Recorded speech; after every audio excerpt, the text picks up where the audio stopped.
Assalomu alaykum hurmatli muxlislar. Bugun ventilyatsiyamizni qanaqa ishlashini mana shu moslama yordamida ko'rsatib bermoqchiman.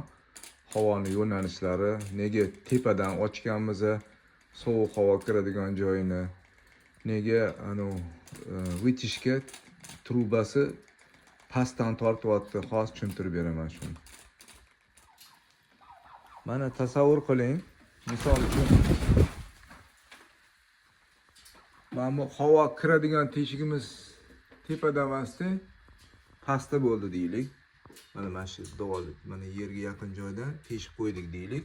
Unda nima bo'ladi? Shu yerdan sovuq havo to'g'ri mana bu polga keladi. Bu yerda mana kurkalarimiz yalang'oq yuribdi. Ular shamollashga moyil bo'ladi shunda. Sovuq, muzdek havo kirgani uchun. Tepadan havo kirgizish maqsad mana tepadagi sovuq havo kelib, bu yerda issiq havo bilan aralashib, o naryoqdagi mana ko'rib turgan kulrang trubadan pastdan chiqib ketadi.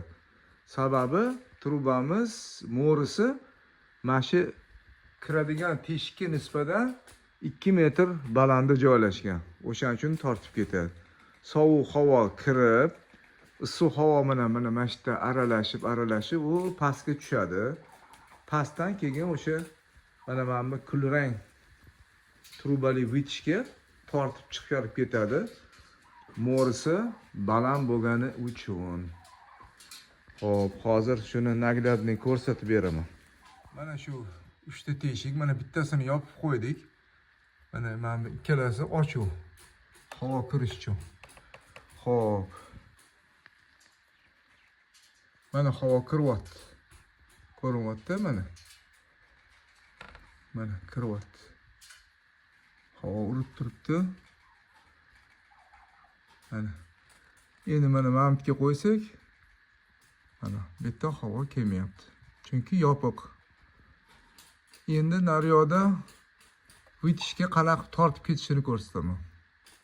Mana vitishga davolli tepasidan chiqarilgan va yana tepaga 2 metr davom etgan. Bo'lmasa tortmaydi. Mana eng past tochkasi poldan 30 cm tepada.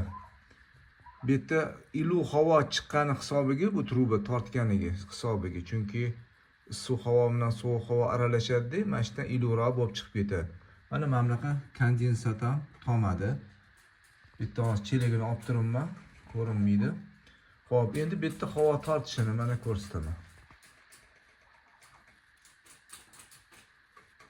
Ko'ryaptimi?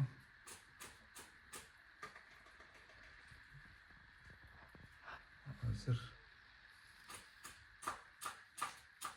mana ko'ryapsizmi? Mana shunaqa tortib oladi.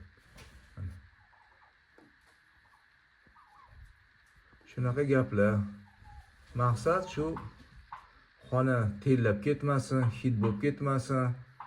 Keyin kurkalarimizni oyoqlari ham so'ymasin uchun qilingan bu ishlar. Mana o'sha truba tomi tepasiga 2 metr chiqqan. Ko'ryapsizmi? Mo'risi o naryoqda kiradigan teshikdan, sovuq havo kiradigan teshikdan 2 metr balandda joylashgan. O'shaning uchun bemalol tortib ketadi. Issiq havoni tortmaydi, aralashgan sovuq bilan issiq aralashgan havoni tortadi. Shunaqa gaplar. Videomiz yoqqan bo'lsa, birovga manfaatli bo'lgan bo'lsa, duo qilib qo'yasizlar. Assalomu alaykum va rahmatullohi va barakatuh.